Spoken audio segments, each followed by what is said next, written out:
MCQs है old mathematics की book है, इसको सोल्व करते हैं। इंशाल्लाह आप देखेंगे कि वही सेम पीछे वाले ही कुछ कुछ क्वेश्चन जो है वो रिपीट होंगे या उसी तरह के होंगे।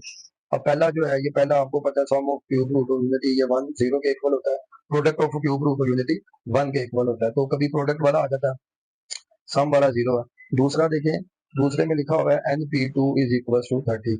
अब आपने करना क्या है, अच्छा तो आपके लिए यही है कि आप जो ऑप्शंस में ये वैल्यूज दी हुई है ना, इनको n की जगह पे पुट करें और कैलकुलेटर से डायरेक्ट आंसर निकाल दें, तो जहां पे आपका आंसर मैच हो जाएगा वो आपका राइट ऑप्शन होगा, ऐसे आपका टाइम बच जाएगा। सो अगर इसका राइट ऑप्शन आप देखें, ये बुक का क्वेश्चन है, तो इसका राइट ऑप्शन आपके पास 6 है। उसके बाद अगर आप आए तो तीसरे की तरफ आए the modulus of complex number, इसका फॉर्मूला क्या होता है, इसका फॉर्मूला होता है square root real part plus imaginary part का स्क्वायर।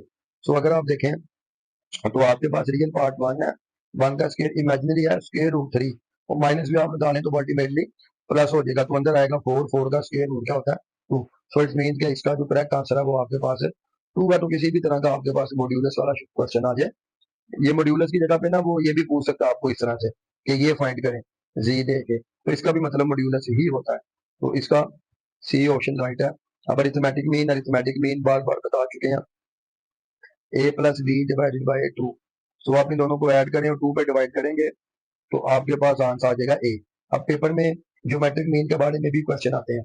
ज्योमेट्रिक मीन होता है square root A B multiply करके, और हार्मोनिक मीन का भी आता है, हार्मोनिक मीन होता है 2ab ओवर ए प्लस बी, ये हार्मोनिक मीन है, ये ज्योमेट्रिक मीन है। तो ये दो फार्मूलाज भी आपको याद होने चाहिए, बिकॉज पेपर में अरिथमेटिक मीन, हार्मोनिक मीन और ज्योमेट्रिक मीन ये काफी दफा पूछे गए हैं एमसीक्यूज के तौर पे।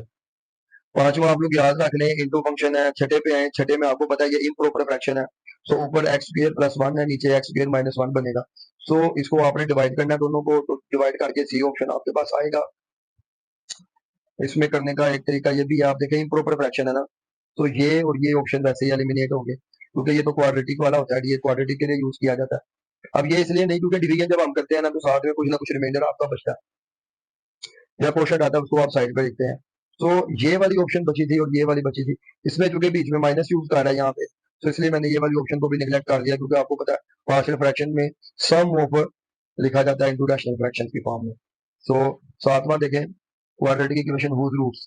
अब अगर रूट दिए हो तो इक्वेशन बनाने का ये फॉर्मूला होता है, इसमें एस आपके पास सम होता है, पी आपके पास प्रोडक्ट होती है। सो आपके पास जो रूट्स दिए हुए हैं ये 2 और 3, इनका सम करें तो 5 आएगा, 5x प्लस पी प्रोडक्ट होती है, इनकी प्रोडक्ट करें तो 6 आएगा।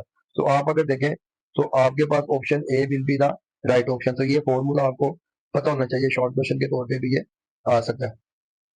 ओके, अब आगे देखें जी क्वेश्चन नंबर 8, ये भी अभी हम पीछे पढ़ के आ चुके हैं कि जितना किसी मैट्रिक्स का ऑर्डर होता है, तो वो जो कांस्टेंट होता है आपके पास स्केलर नंबर, वो शुरू में आ जाता है, उसकी पावर ऑर्डर के आ जाती है। सो ऑर्डर 3 था ना, तो के की पावर 3 शुरू में और ए।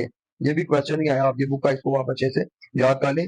ये तीसरा मेरा पेपर है और ये तीनों पेपरों में ये क्वेश्चन रिपीट हुआ है, ये वाला, एक पहला और एक ये पार्शियल फ्रैक्शन वाला। देखें सेवंथ टर्म, अच्छा सर आप इसमें अगर देखें तो 2 और 6 के दरमियान 4 का डिफरेंस है, 6 और 5 11 के दरमियान 5 का, फिर आगे 6 का, सो आगे फिर 7 का डिफरेंस आएगा 24 आ जाएगा, फिर उसमें 8 का डिफरेंस आएगा तो 32 आ जाएगा, और फिर उसमें 9 का डिफरेंस आएगा तो 41 आ जाएगा। अब एक्चुअल में ऑप्शन में आप देखें तो ऑप्शन में आपके पास मौजूद नहीं है 41, सो या तो इधर 6 टर्म उसने पूछा हुआ है, तो उसके लिहाज से फिर आपके पास 32 आंसर आएगा, तो ये सीक्वेंस वाला इस तरह से हो जाएगा। ट्रिवियल सोल्यूशन ऑलवेज 0 0 0 पे आपका लाइक करेगा, ये ऑप्शन है।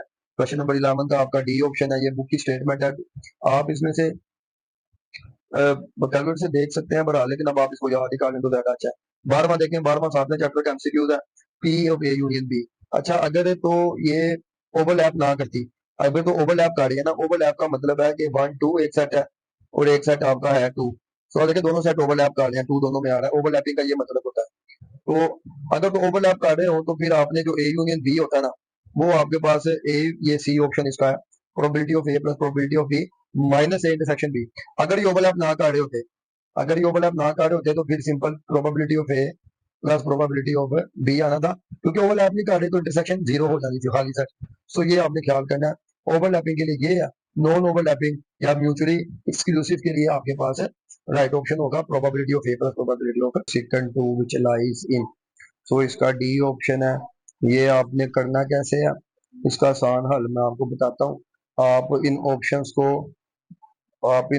को ये जो लिखे हुए हैं ना, इनको आप बारी बारी इसमें पुट करें। कैलकुलेटर आपके पास होगा, तो जहां पे 2 आ गया वो आपका राइट ऑप्शन है। लेकिन एक बात का ख्याल करना आपने कि ये जो नंबर्स हैं ये इसके अंदर लाई करने चाहिए।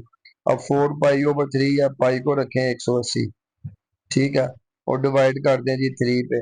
सो इसको अगर आप कटिंग करें तो ये वैसे ही आपका 240 आ जाता है, और 240 इसके अंदर आपको पता शामिल है। सो इसको आप चेक कर लें। इस तरह अगर आप 5 पाई की जगह पे 180 रखें और 3 से डिवाइड करें, सो 60, ये भी 300 है, ये भी इसके अंदर लाई करेगा। सो पहले तो आपने देख लेने हैं कि कौन कौन सा सोल्यूशन सेट जो है वो आपका गिवन इंटरवल के अंदर लाई करता है। सो जो जो लाई करेगा, सो आप क्या करें, फिर उनकी वैल्यूज लिखें और उसमें फिर आप देख लें कि कहाँ कहाँ पे ये 2 के इक्वल आता है। अब ये सब के में 2 के इक्वल नहीं आएगा। अगर आप ये दो पुट करेंगे ना कोसेकंड थीटा की जगह पे, सो आपका 2 के इक्वल आ जाएगा, और ये दोनों के दोनों पॉइंट आपके इसके अंदर लाई भी करते हैं। सो ये आप कैलकुलेटर की मदद से ही करें एज अ क्वेश्चन, फिर ये थोड़ा सा टाइम कंज्यूमिंग हो जाएगा। 14वें पे आए, 14वां फिर पाई/2 है। पाई/2 आपको पता है 90 होता है, और 90 का अगर आपके पास 1 है और मल्टीपल, तो इसका मतलब है आपका जो कोस है ये साइन में चेंज हो जाएगा और साथ राइट एंगल बीटा लगेगा। अब 90 माइनस फर्स्ट क्वाड्रेंट में लाई करता है, सो इसका मतलब है फर्स्ट क्वाड्रेंट में कोस भी पॉजिटिव होता है, तो इसका मतलब है ये भी प्लस का साइन आपके पास आ जाएगा। राइट एंगल वाला फार्मूला है, आपने इसको देख लेना। इसमें अगर ऐसे लिखा हुआ आ जाता पाई प्लस थीटा, तो देखिए पाई 180 होता है, और आपको पता 180 और इवन मल्टीपल है, तो साइन का साइन ही रहना था।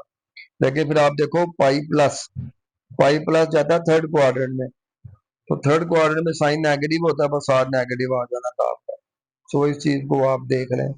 और अब 15वें में भी आप एक्स की कोई भी वैल्यू पुट कर लें, कोई भी वैल्यू पुट करके देखें क्या दोनों साइड सेम आती हैं या नहीं आती।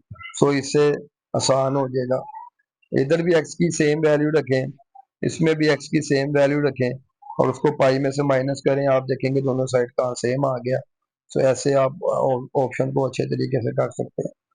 अब 16वां चले, इसमें थोड़ा सा आपको लेबरस वर्क है, मेरे पास इतनी वैसे स्पेस भी नहीं है, तो ये थोड़ा सा आपको इवेल्युएट करना पड़ेगा।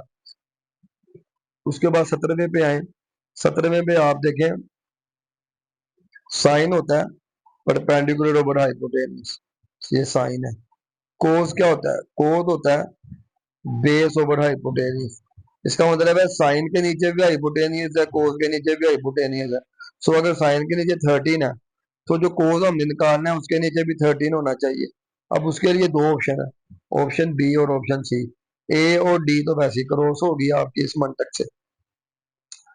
उसके बाद फिर आप लोग पाइथागोरस थ्योरम लगा के, तो अच्छा उसको बाद भी छोड़ें। फिर आप देखें कि आपका जो टर्मिनल साइड है वो कहाँ पे लाइक आ रही है। टर्मिनल साइड आपकी लाइक आ रही है फर्स्ट में सारे पॉजिटिव होते हैं। सो ये आपका नेगेटिव है, तो ये वैसे नहीं होगा।